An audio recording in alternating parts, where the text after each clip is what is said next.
उपायुक्त विश्राम कुमार मीणा ने कहा कि एसवाइल, नरवाना ब्रांच और मारकंडा में लगातार बढ़ते हुए जलस्तर को देखते हुए प्रशासन की तरफ से सिंचाई विभाग के साथ साथ अन्य संबंधित विभागों के अधिकारियों को अलर्ट मोड में रहने के निर्देश दिए हैं। इसके साथ ही अब नरवाना ब्रांच के आसपास के ग्रामीण क्षेत्रों के लोगों को भी हाई अलर्ट रहने की अपील प्रशासन ने की है।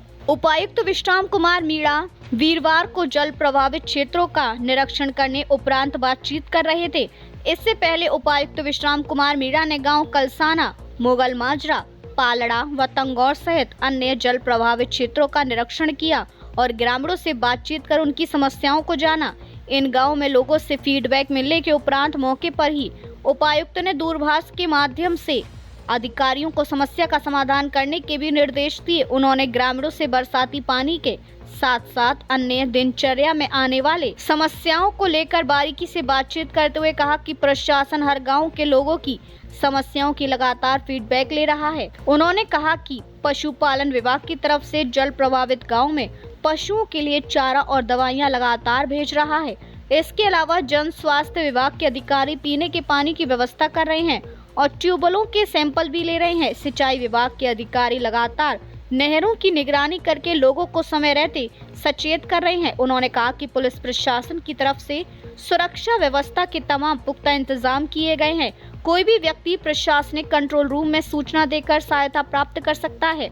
जंदहेड़ी से बेंटेन नाले की तरफ किया पानी न रुख। सिंचाई विभाग के कार्यकारी अभियंता मुनीश बब्बर ने कहा कि शाहबाद की तरफ से पानी जीटी रोड से मन्नत हवेली और फिर जंदहेड़ी से बेंटेन नाले की तरफ आ रहा है। इस नाली से कनीपला, कसेरला, सिरसला, खानपुर, कोलिया, रतनडेरा, धीरपुर, रावलखेड़ी, मसाना, धनतौड़ी, बकाना के लोगों को सचेत रहने की अपील की गई है। बोर्ड के एससी अरविंद कुमार कौशिक ने सूचना मिलने पर आदेश दिए कि एसडीओ को तुरंत बेंटेन नाले पर तैनात किया जाए और पानी को डाइवर्ट किया जाए ताकि यह पानी शहर में न आ सके। दामली गांव में बंद किया मारकंडा का बंद।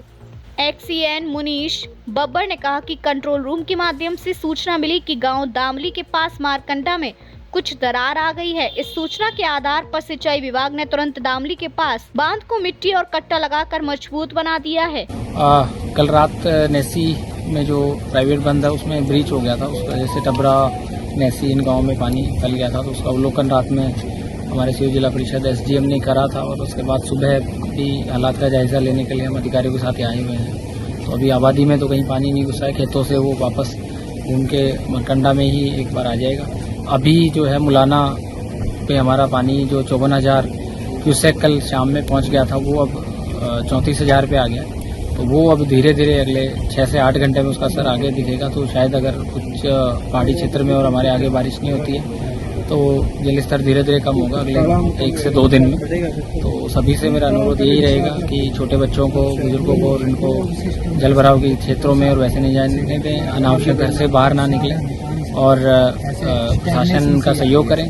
गांव में आपस में जो है कोऑर्डिनेशन और एक यही समय है जब चाहे किसी का कच्चा घर हो और बाकी जो उस तरह की जो समस्या है उसमें उनकी मदद करें, उनको शिफ्ट करें अपने आस पड़ोस में कम्युनिटी सेंटर में। फिर भी अगर कहीं ऐसी उचित जगह नहीं है तो प्रशासन को बताएं, किसी का कोई जान माल की हानि भी ना हो उसमें। और सारी टीमें, सारे विभाग के लोग मुस्तैद, हमारी पुलिस हो चाहे इरिगेशन विभाग हो, वो सारे कार्य कर रहे हैं और सभी मिलके ही इस सिचुएशन से निपटेंगे।